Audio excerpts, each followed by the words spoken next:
Well, hi everyone. Welcome to the Buffett and Beyond Research Saturday ETF Report, July 27, 2024. Yeah, first month of summer is just about gone. And remember, if you want to live on the beach like Jimmy Buffett once did, you've got to invest even better than Warren Buffett does now.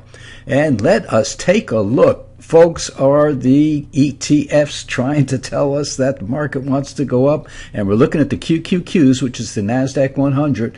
And right in here, we have a little short-term buy signal. Now, I'm recording this about an hour or two before the market closes, but the market looks pretty strong. And if it stays this strong, then this is a buy signal.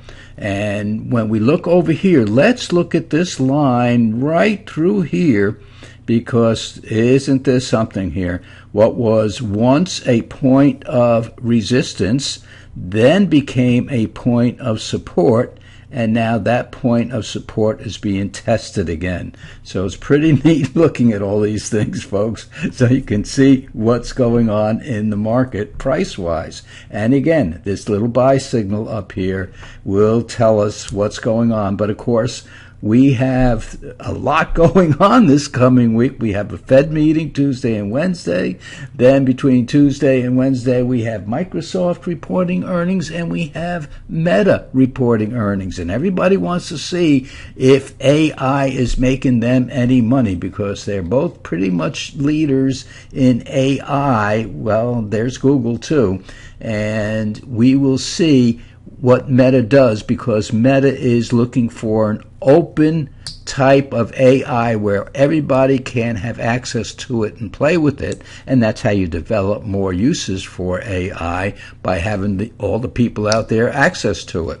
So that's what we're trying to do, or that's what Meta's trying to do, and we'll play with that. So boy, these first 3 days of next week are really going to be something. That's why folks are looking at this and say, okay, but if Microsoft or Meta misses, this could come right back down here and haunt us, and this will be the line in the sand, this 460 level on the QQQs. Down here, this has not turned up yet, so we don't have an intermediate buy signal in here. So boy, it all depends on the Fed, it all depends on Microsoft, it all depends on Meta, and hopefully we will get 2 out of 3 at least to the upside.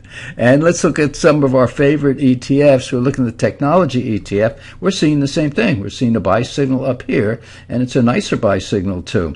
And yeah, look at this line in here. And look at this level in here. It looks an awful lot like the QQQs, doesn't it? So, except it is, the market is trying to get above that resistance level and support level, and here that we were talking about with the QQQs.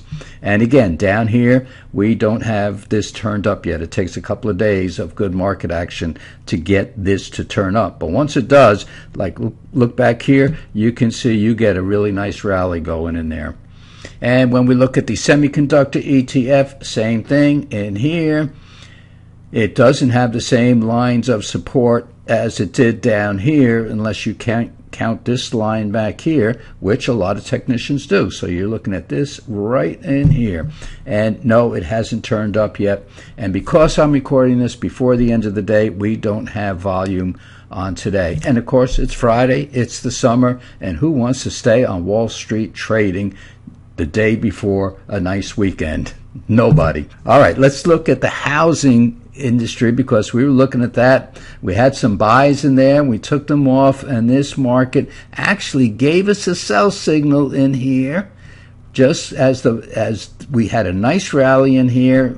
And look all the way down here, we picked this rally just perfectly and went all the way up, and then this black line started to turn down. This gave us a little sell signal in here, and then all of a sudden, and I'm recording this on Friday, we got news that the personal consumption numbers were very kind to us, and they were exactly where it was expected to be, so there are no surprises there. And the market said, well, this is what the Fed wants to see, and then sooner or later the Feds are going to lose or lower rates, and that's what is causing the housing market to go up even further than it was. So it's overbought, yes. And for those of you that still have these stocks, we have 3 stocks in our growth portfolio and some stocks in our ETF sector star portfolio. So we're doing good with those stocks that we held. The traders got rid of those stocks. So it all depends what your investment philosophy is.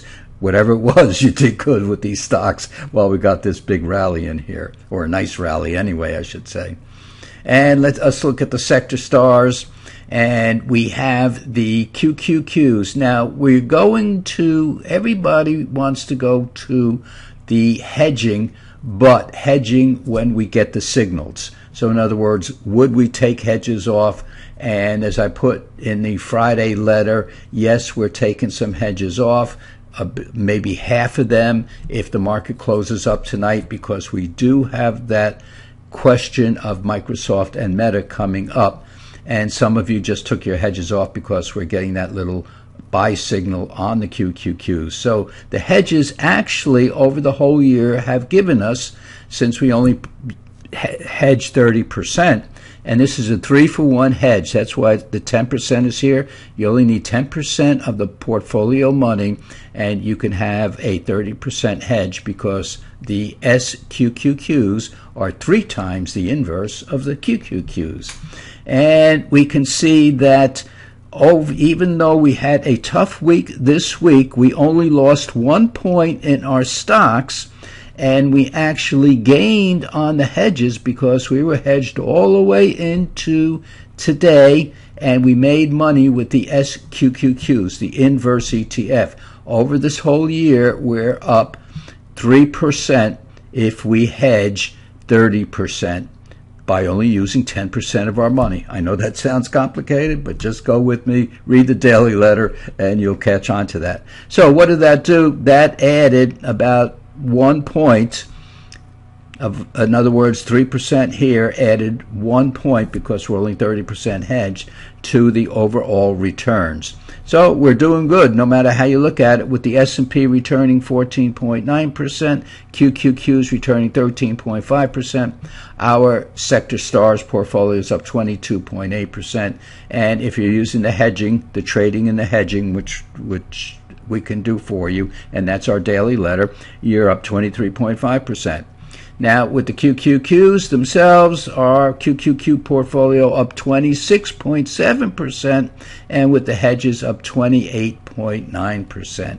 Not bad, folks. We're doing well no matter how you look at it, especially when you could say that we're doubling the S&P 500, and the S&P is having a great year already this year. So the average return of the S&P in the average year is very close to 10%. We're talking about the S&P 500 index. So that doesn't count any dividends. So up 14.9%, and our portfolios are up almost double that. So folks, we're doing very, very good with or without hedging in this market so far. So folks, remember, if you want to walk at sunrise on this beach that Jimmy Buffett once walked on, then you've got to learn how to invest even better than Warren Buffett does now. And folks, go out, enjoy yourself on this beautiful weekend, and we hope it's a beautiful weekend wherever you are.